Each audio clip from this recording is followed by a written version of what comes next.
এই উহুদের ময়দানে আমার আপনার দরদি নবী যুদ্ধ করতেছেন। এমন সময় মদিনা শহরের মধ্যে ভাষণ উঠে গেল, কুতিলা মুহাম্মদ, মুহাম্মদ নাই, মুহাম্মদ কতল হয়ে গেছে। ইয়ালান জারি হয়ে গেল, মুহাম্মদ নাই। মদিনার মধ্যে মানুষের মধ্যে হাহাকার হয়ে গেল। শিশুরা কান্দে, নারী পুরুষ একত্রিত হয়ে কান্না করে, আর একে অপরকে শুধু জিগায় আমার নবীর খবর কি রে। একটাবার কেউ কি আসো, আমার দরদি নবীর খবরটা আমার কাছে এনে দিতে পারো? না না, সঠিক খবর কেউ আনতে পারলো না। তদানীন্তন সময়ে মদিনার প্রাণ কেন্দ্রে বসবাসরত অবস্থায় ছিল আল্লাহর একজন বান্দি, নাম হলো তার ফাতেমা। নাম কি? ফাতেমা। এই ফাতেমার স্বামী আছে, দুনিয়ার মধ্যে বাবা জীবিত আছে, আর একটা সন্তান 10 বছর বয়স। জোরে বলেন কত বছর? 10 বছর। কোন কোন কিতাবের মধ্যে আছে ওই যুবকটার বয়স 15 বছর। মতান্তরে 10 থেকে 15 বছর বয়সের এই যুবকটা, এই ফাতেমার একমাত্র সন্তান রয়ে গেছে। ফাতেমা মনে মনে চিন্তা করলেন, আমি তো মহিলা মানুষ, আমি তো আমার নবীর পক্ষে যাইয়া অস্ত্র দাঁড় করাইতে পারবো না, আমি কি করব? হঠাৎ করে তার মনে চলে আসলো, আমি না থাকলেও আমার স্বামী তো এখনো জীবিত আছে।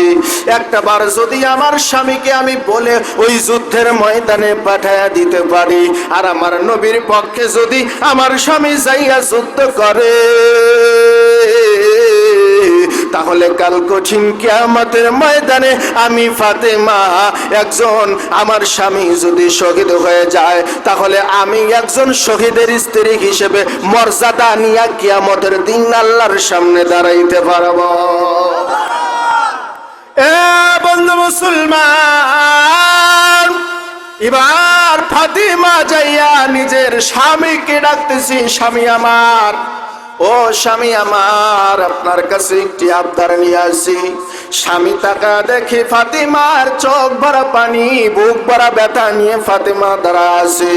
স্বামী ডাকতে বলে, ফাতেমা রে, এমন করে কেন তুমি কান্দো, এমন করে কেন তুমি কান্দো? ফাতেমা ডাকতে বলে, স্বামী গো, বিবাহের পর থেকে নিয়ে আপনার কাছে আমি কোনো আবদার করি নাই, আজকে আপনার কাছে একটা আবদার নিয়ে আসি, বলেন দেখি আমার এই আবদারটা আপনি পূরণ করতে রাজি আছেন কিনা? স্বামীটা ডাকতে বলে, ফাতেমা, আমি গরিব মানুষ, বিবাহের পর থেকে নিয়ে আজ পর্যন্ত আমি তোমাকে দুনিয়ার কোনো প্রসাদনী দিতে পারি নাই, একটাবার মনের মতো তুমি সাজতে পারো নাই। এই দুঃখই যদি তোমার মনের মধ্যে থাকে, তাহলে তুমি আমাকে বলো, আমি স্বামীর যত কষ্টই হোক না কেন, ফাতেমা রে, আমি তোমার মনের আশা আজকে যত কষ্টই হোক না কেন পূরণ করব, আর তোমার মনের ইরাদাটা পূরণ করার জন্য আমি দুনিয়ার যা কিছু করতে হয় তাই করতে রাজি আছি। ফাতেমা ডাকতে বলে, না না স্বামী গো আমার, দুনিয়ার কোনো অর্থ আমার পিছনে ব্যয় করা লাগবে না, আমি দুনিয়ার কোনো প্রসাদনী চাই না। স্বামী গো, আপনি কি শোনেন না, মদিনা শহরের মধ্যে ভাষণ উঠে গেছে, কুতিলা মুহাম্মদ। স্বামী আমার, আমি চাই আমার নবীজির আজকে এই কষ্টের দিনে, দুঃখের দিনে আপনি একটু ওই উহুদের ময়দানে যাইয়া আমার দরদি নবীর পাশে একটু দাঁড়ায়া যান। এবার স্বামীটা ডাকতে বলতেছে, বিবি রে, তুমি কি জানো না, তুমি কি জানো না, এই জগতের মধ্যে আমার একটা পা নাই, আমি খোরা মানুষ, প্রতিবন্ধী মানুষ, আমি কেমন করে যুদ্ধের ময়দানে গিয়া যুদ্ধ করব? ফাতেমা ডাকতে বলে, স্বামী গো, না না, আপনার যুদ্ধ করা লাগবে না, যুদ্ধ করা লাগবে না, আপনি শুধু যুদ্ধের ময়দানে যাবেন, যুদ্ধের ময়দানে যাইয়া আমার নবীর পক্ষে সেই সমস্ত সাহাবারা যুদ্ধ করে অসুস্থ হয়েছে, ওই সমস্ত সাহাবাদেরকে আপনি একটু সেবা যত্ন করবেন, একটু খাবার খাওয়াবেন, একটু পানি দিবেন, তাদেরকে একটু বাতাস করবেন, তাদেরকে একটু সুস্থ করার চেষ্টা করবেন। ওরা সুস্থ হয়ে আবার আমার নবীর পক্ষে যুদ্ধের ময়দানে বাতিলদের বিরুদ্ধে ঝাঁপায়া পড়বে। এতে করেই আর স্বামী গো, এতে করেই আপনার যুদ্ধে অংশগ্রহণ করা হয়ে যাবে। স্বামী আমার এইভাবে সেবা করতে করতে ওই যে বাতিলদের হাত থেকে চলে আসা তীরের এক খণ্ড তীর যদি আপনার শরীরের মধ্যে লাইগা যায় আর আপনি যদি ওই যুদ্ধের ময়দানে শহীদ হয়ে যান স্বামী গো, তাহলে আপনি তো জান্নাতে চলে যাবেন, জান্নাতে চলে যাবেন। শুধু আপনিই জান্নাতে যাবেন না, শহীদের স্ত্রী হিসেবে, একজন মর্যাদা সম্পন্ন ব্যক্তি হিসেবে আমিও আল্লাহর দরবারে জান্নাতের আশা করতে পারবো। জোরে বলুন একবার মারহাবা।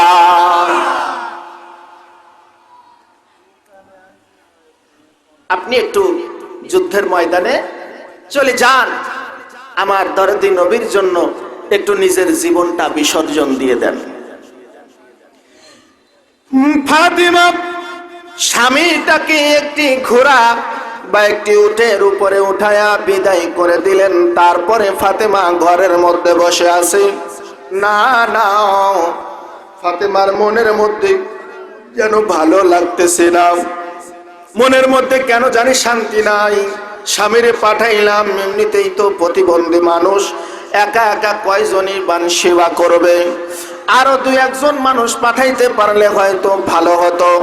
এমন সময় তার মনে পইরা যায় আমার জন্মদাতা পিতা এখনো দুনিয়ার মধ্যে জীবিত আছে,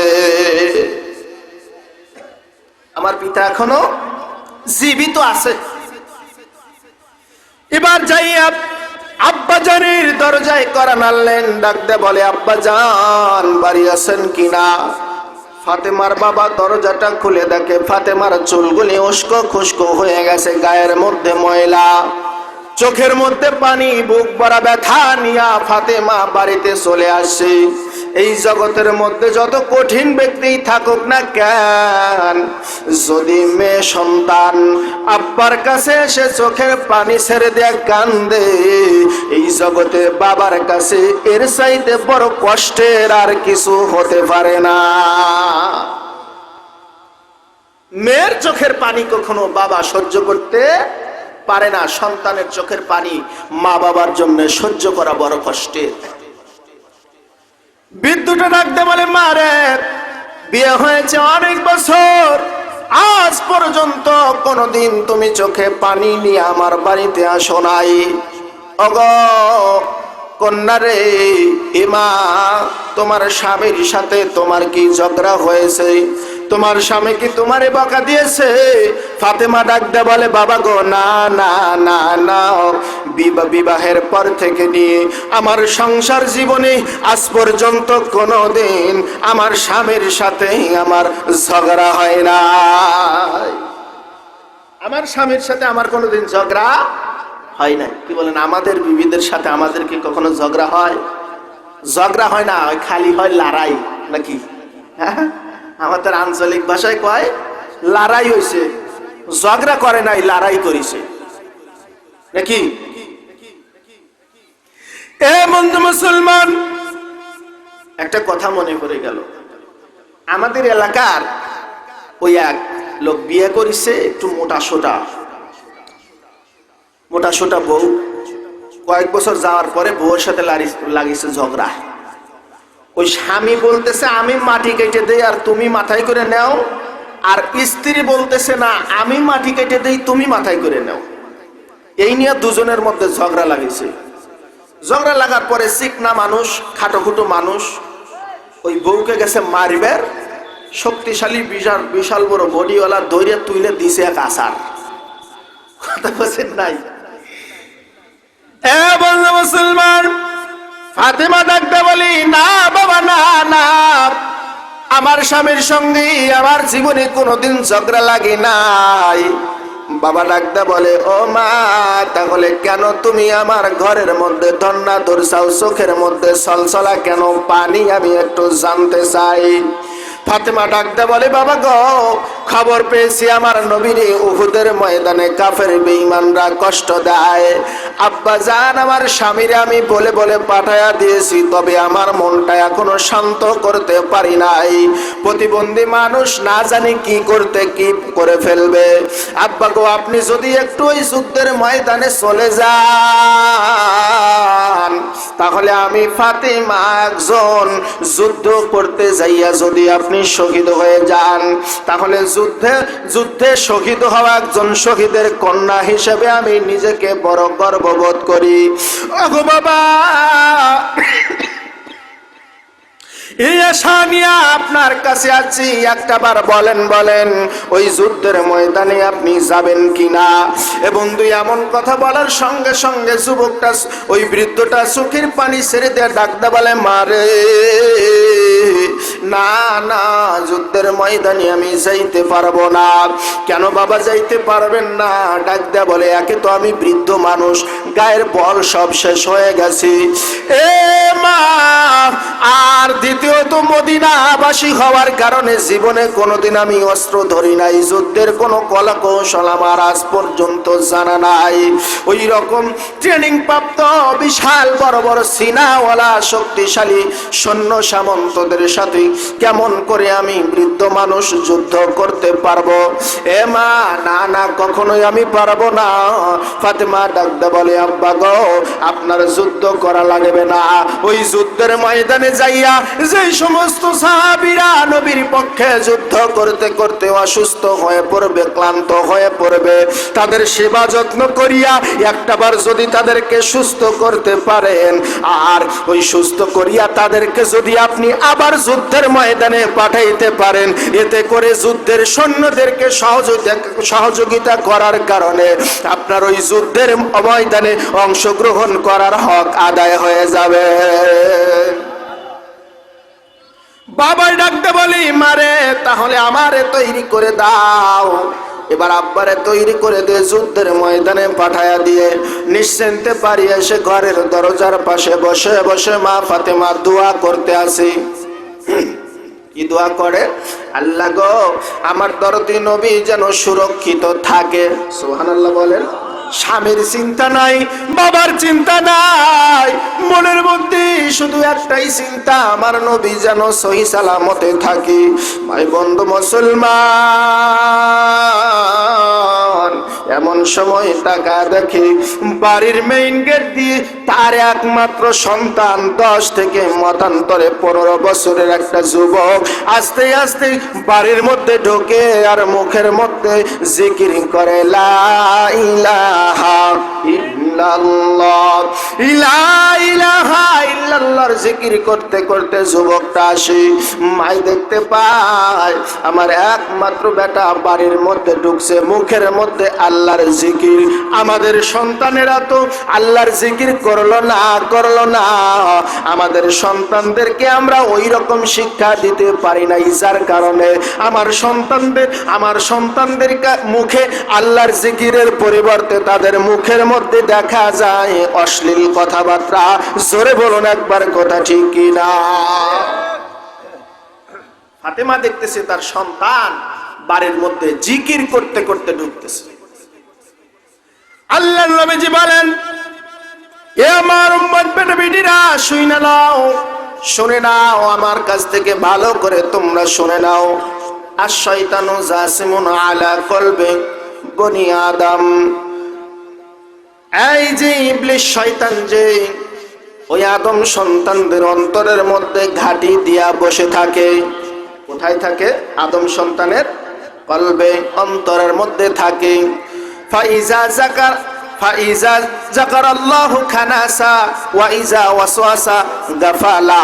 আল্লাহর নবী বলেন, যতক্ষণ পর্যন্ত আমার উম্মত বেটা বেটিরা অর্থাৎ আদম সন্তানেরা যখন আল্লাহর নামের জিকির করে, শয়তান অন্তরের মধ্য থেকে বের হয়ে যায়। আর যখন কিনা জিকির বন্ধ করে দেয়, শয়তান অটোমেটিকলি আবার এসে ওই আদম সন্তানের কলবের মধ্যে বৈশা যায়। জোরে বলুন একবার নাউজুবিল্লাহ। আজ পর্যন্ত যারা কিনা এখনো তরিকার সবক গুলে নেন নাই, তাড়াতাড়ি করে সবক গুলে নিয়ে নেন, কারণ এই তরিকার সবক ছাড়া আপনার অন্তরের মধ্যে দিন রাত 24 ঘন্টার জিকির কখনোই চালু হবে না।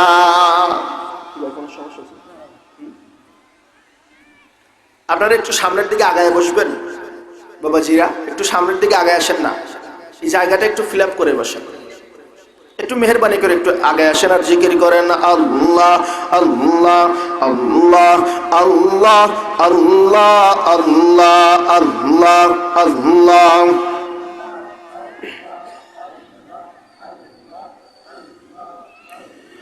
তুমি মেহেরবান গো নবীজি, তুমি মেহেরবান ও নবীজি, তুমি মেহেরবান আল্লাহ আল্লাহ আল্লাহ আল্লাহ। নয়নে একবার দেখিলে, নয়নে একবার দেখিলে জুড়াইতাম পরাণ ও নবীজি, তুমি মেহেরবান। মাশাআল্লাহ, আল্লাহ আল্লাহ।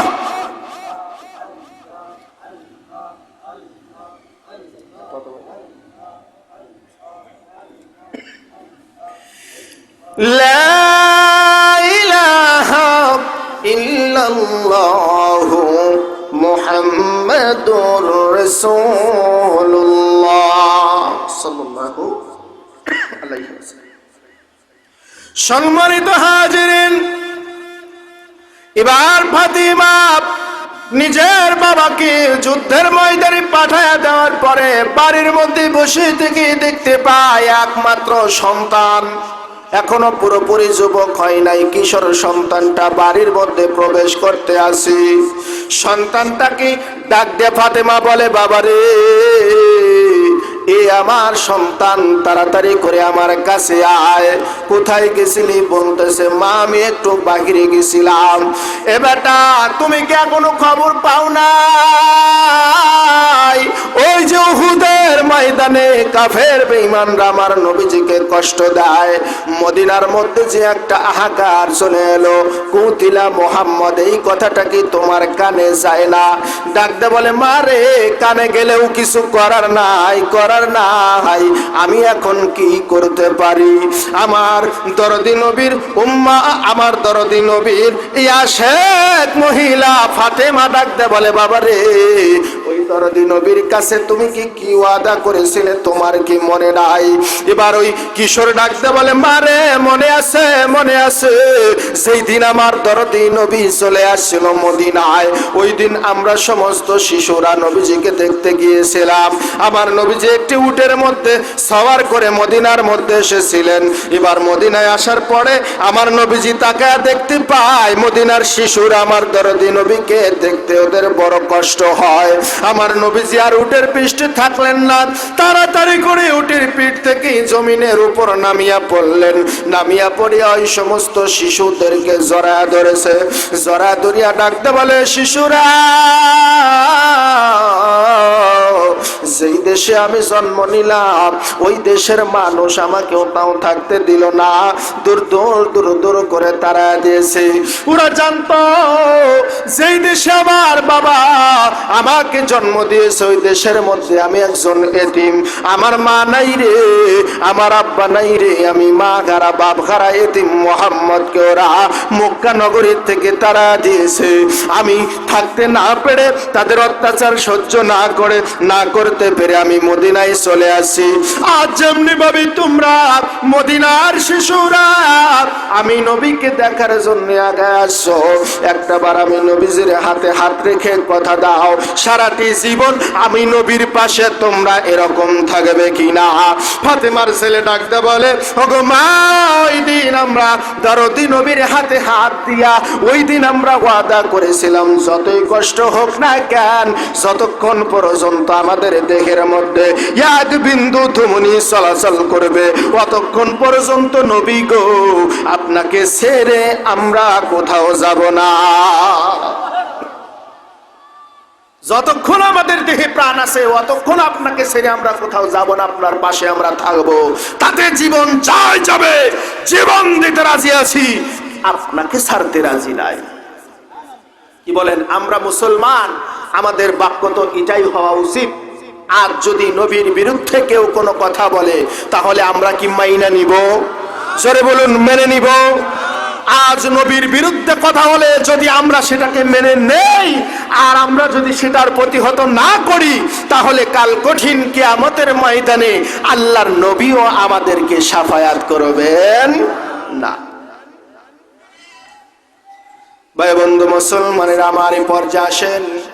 ফাতেমা ডাক দেয়া বলতেছে, সন্তান রে, সব কিছু যেহেতু তোমার মনে আছে তাহলে অটোমেটিকলি তোমার এখন যুদ্ধের ময়দানে যাওয়া লাগবে। যুদ্ধের ময়দানে যাবা বেটা রে, যাও যাও তাড়াতাড়ি করে আমার নবীর পক্ষে গিয়া যুদ্ধের ময়দানে যুদ্ধ করার জন্য যাও। এবার ফাতিমা সন্তানের হাতে একটা তরবারি দিয়া বাড়ির থেকে পাঠায়া দিলেন। সন্তান তরবারি নিয়া বাড়ির থেকে বের হয়ে গেলেন।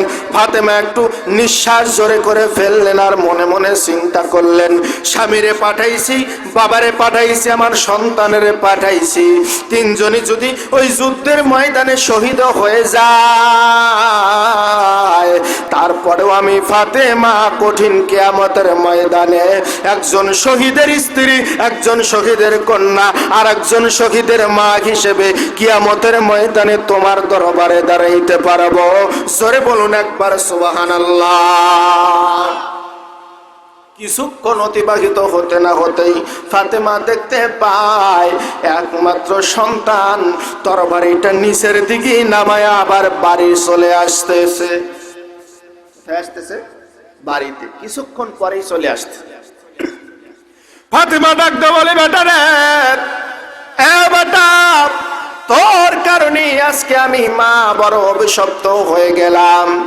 আজকে নিজেকে বড় ধিক্কার দিতে মন চাচ্ছে, কেননা তোর মতো একটা কাপুরুষ সন্তানকে আমি কেন জন্ম দিলাম এর কারণে আমার বড় আফসোস হচ্ছে। আজকে যুদ্ধের ময়দানে জীবন হারানোর ভয়ে তুই নিজের বাড়িতে ফিরে আসলি, যুদ্ধের ময়দানে গেলি না। এ সন্তান, খবরদার খবরদার, তোর এই চেহারা নিয়া এই বাড়িতে আর কখনো তুই ফিরে আসবি না। না না, কোন কাপুরুষের মা হয়ে আমি এই দুনিয়াতে বাঁচতে চাই না। যুবকটা ডাকতে বলে, মারে, ভয় পেয়ে আমি কখনোই ফিরে আসি নাই, তাহলে তুমি কেন বাড়িতে ফিরে আসছো?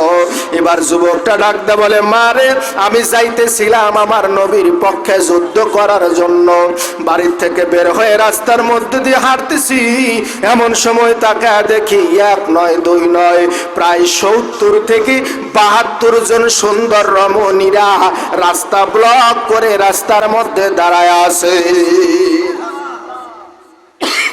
এত সুন্দর চেহারা যে দুনিয়ার কোন রমণীর সাথে ওই রমণীদের কোনো মিল পাওয়া যায় না। এরা রাস্তা ব্লক করে দাঁড়িয়ে আছে। আমি জিজ্ঞাসা করলাম, এ রমণীরা, তোমরা কেন এই রাস্তার মধ্যে এমনি ভাবে তোমরা দাঁড়ায় আছো? ওই রমণীরা ডাকতে বলে, যুবক, যাও যাও, তুমি তাড়াতাড়ি বাড়ি ফিরে যাও। না না, আমি বাড়ি ফিরে যাব না, আমার মায়েরা দেশ নবীর পক্ষে যুদ্ধ করা লাগবে, নবীর পক্ষে যুদ্ধ করা লাগবে। যতই বলো না কেন, আমি বাড়ির দিকে কখনোই ফিরে যাব না, আমার মায়ের আদেশ অনুযায়ী আমি যুদ্ধের ময়দানে যেতে চাই। রমণীরা ডাকতে বলে, যুদ্ধের ময়দানে পরে যাবি, আগে যা যা তোর মায়ের কাছ থেকে বিদায় নিয়ে আয়। যুবকটা ডাকতে বলে, কিসের বিদায় রে, কিসের বিদায় মায়ের কাছ থেকে নিয়ে আসবো? ওই রমণীরা ডাকতে বলে, আমরা দুনিয়ার কোন রমণী নই, আমরা আল্লাহ পাকের পক্ষ থেকে জান্নাতের রমণীরা দুনিয়ার মধ্যে তোমাকে স্বাগতম জানানোর জন্য দুনিয়ার জমিনের মধ্যে নেমে আসি। জোরে বলুন একবার সুবহানাল্লাহ।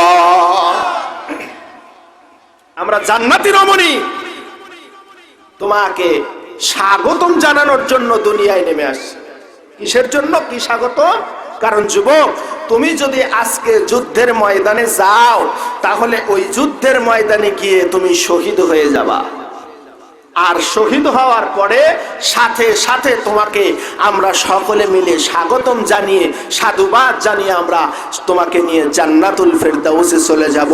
এই জন্যই আল্লাহ পাক আমাদেরকে দুনিয়ার মধ্যে পাঠাইছে। যুবক, তুমি প্রস্তুত নাও, তুমি প্রস্তুতি গ্রহণ করো, যুদ্ধের ময়দান থেকে সরাসরি তোমার জান্নাতে যাওয়া লাগবে।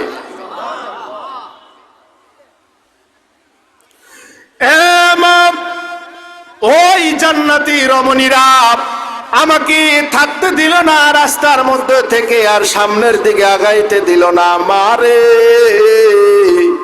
একটা বার আমারে বিদায় দিয়া দাও, জনমের মতো তোমারে মা বলে ডাইকা নেই, জনমের মতো আমারে আদর কইরা দাও। আজকের পর থেকে আর জীবনে কোনোদিন আমি সন্তানরে আদর করার সৌভাগ্য মা তোমার হবে না। আর জীবনে কোনোদিন মারে এই জবান দিয়া তোমারে আর মা বলে আর আমার ডাকা হবে না।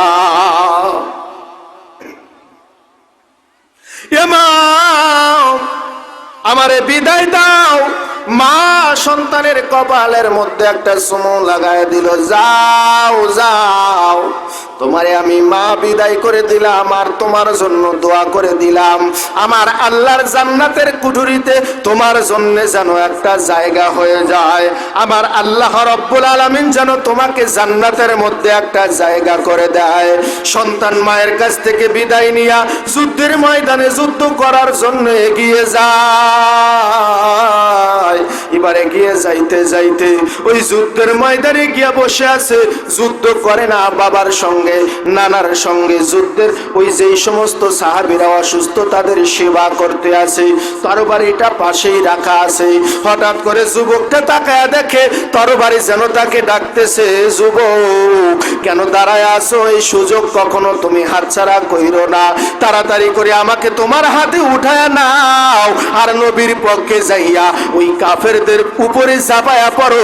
একটা কাফের কেউ যদি দুনিয়ার থেকে বিদায় করে দিতে পারো, আর তাহলে আমি তরবারির জীবনটা ধন্য হয়ে যাবে।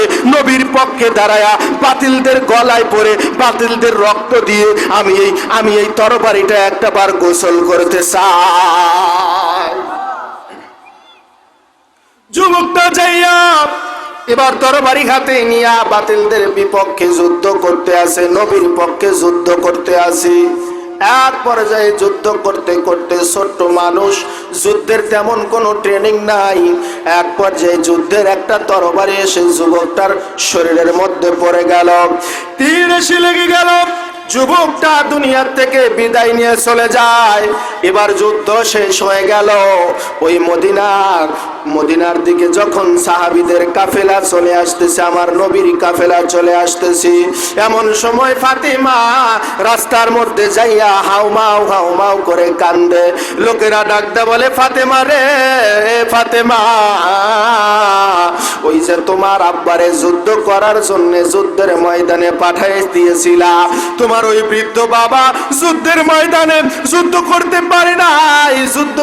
পারে নাই, সাহাবীদেরকে সেবা যত্নের কাজে নিয়োজিত ছিল।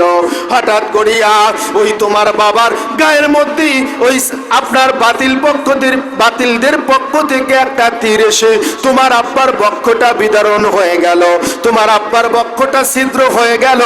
এ ফাতেমা, তোমার আব্বার দুনিয়ায় নাই, যুদ্ধের ময়দানে তোমার আব্বা শহীদ হয়ে গেছে। ফাতেমা ডাকতে বলি, না না, বাবার খবর নেওয়ার জন্য দৌড়াই নাই, বলো বলো আমার নবীর খবর কি? আমার নবী কি সুস্থ আছে নাকি আমার দরদি নবীর কোনো ক্ষতি হয়েছে? সমস্ত লোকেরা ডাকতে বলে, জানি না, নবীর খবর দিতে পারবো না, আর একটু সামনের দিকে আগায় গেলে হয়তো খবর পেতে পারো। এবার পাগলি দৌড়াইতে আর একটু সামনে গিয়ে কয়েকজন লোকের সঙ্গে দেখা হয়ে গেল।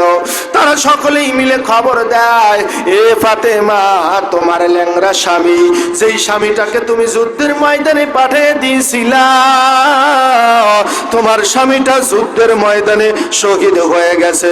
ফাতেমা দুটি চোখের পানি ছেড়ে দেয়া বলে, স্বামীর খবর চাই না রে, স্বামীর খবর চাই না, স্বামীর খবর নেওয়ার জন্য এত দূর আসি নাই, একটাবার আমারে খবর দে, আমার দরদি নবীর অবস্থা কি রে, আমার নবীজি কি সুস্থ আছে নাকি আমার নবীর কোনো ক্ষতি হয়েছে। লোকেরা ডাকতে বলে, না না, খবর দিতে পারবো না, আরো সামনে আগায়া যাও, হয়তো আমাদের পিছনের লোকেরা নবীর খবর দিতে পারবে। ফাতেমা সামনের দিকে দৌড়ায়, দৌড়াইতে দৌড়াইতে আবার কয়েকজন লোকের সঙ্গে দেখা হয়ে গেল। ডাকতে বলে, এ লোকেরা, এ আল্লাহর নবীর সাহাবীরা, তোমরা কি বলতে পারো আমার নবীর খবর কি? ডাকতে বলে, নবীর খবর বলতে পারবো না, বলতে পারবো না, তবে আমরা আসার সময় তোমার একমাত্র যুবক সন্তান রে রক্তাক্ত অবস্থায় ওই উহুদের ময়দানে শহীদরত অবস্থায় তোমার সন্তান রে দেখে আসি। ফাতেমা দুটি চোখের পানি ছেড়ে দিয়া ডাকতে বলে, আমার মনের আশা পূরণ হয়েছে, আমার আব্বাও শহীদ হয়েছে, আমার স্বামীও শহীদ হয়েছে, আমার সন্তানও শহীদ হয়েছে। কাল কঠিন কিয়ামতের ময়দানে আমার নবীর প্রেমে আমার সন্তানকে, আমার স্বামীকে, আমার বাবাকে কোরবান করার কারণে আমি ফাতেমা আমার নবীর সুপারিশ অর্জন করব রে।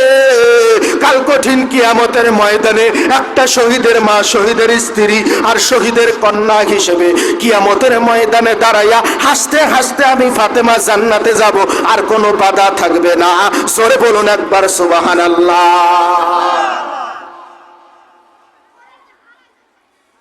ফাতেমা একটু আগায় গেলেন, জিবরিল আলাইহিস সালাতু ওয়াস সালাম আমার নবীজিকে খবর দিলেন, ইয়া রাসূলুল্লাহ, ইয়া হাবিবাল্লাহ, হুজুর, আপনার একজন খাঁটি প্রেমিক, একজন খাঁটি প্রেমিকা, আপনার একজন উম্মতি আল্লাহর একজন বান্দি, নাম হলো তার ফাতেমা, পাগলেনি বেশে আপনার দিকে এগিয়ে আসে। ওনাকে দেখে আপনি খবরদার খবরদার দূর দূর করে তাড়া দিন না। যেই মহিলাটা আপনার প্রেমে পাগল হয়ে নিজের সন্তানকে, নিজের স্বামীকে এবং নিজের বাবাকে যুদ্ধের ময়দানে কোরবান করার জন্য পাঠায়া দিয়েছিল, খবরদার খবরদার ওই মহিলাকে পাগল ভেবে কখনো তাড়া দিয়েন না। ওই মহিলাকে দেখার সাথে সাথে আপনি তাকে আপন করে নিয়েন। জোরে বলুন একবার মারহাবা। নবীজির সাথে ফাতেমার দেখা হয়ে গেল। ফাতেমা তো নবীজিকে দেখে হাউমাউ করে কাঁদতে লাগলেন। নবীজি বললেন, দেখো একটা জান্নাতি মহিলার চেহারা তোমরা দেখো। সুবহানাল্লাহ। সাহাবীদেরকে ডাকতে বলতেছে, সাহাবীরা তাকা দেখো একজন জান্নাতি মহিলার চেহারা। এই ব্যক্তিটা আমার প্রেমে নিজের স্বামীকে কোরবান করেছে, নিজের বাবাকে কোরবান করেছে, নিজের সন্তানকে কোরবান করে সর্বহারা হয়ে আজকে পাগল নিবেশে দৌড়াচ্ছে। এই মহিলাটা আসলে একটা জান্নাতি মহিলা। জোরে বলুন একবার সুবহানাল্লাহ। এ বন্ধু মুসলমান, এজন্য আল্লাহর নবীজি বলেন, যতক্ষণ পর্যন্ত তোমার মা বাবা, সন্তান সন্ততি, এমনকি নিজের জীবনের চাইতেও আমি নবীজিকে ভালো না বাসতে পারবা, অতক্ষণ পর্যন্ত তোমরা কখনো ঈমানদার হতে পারবা না।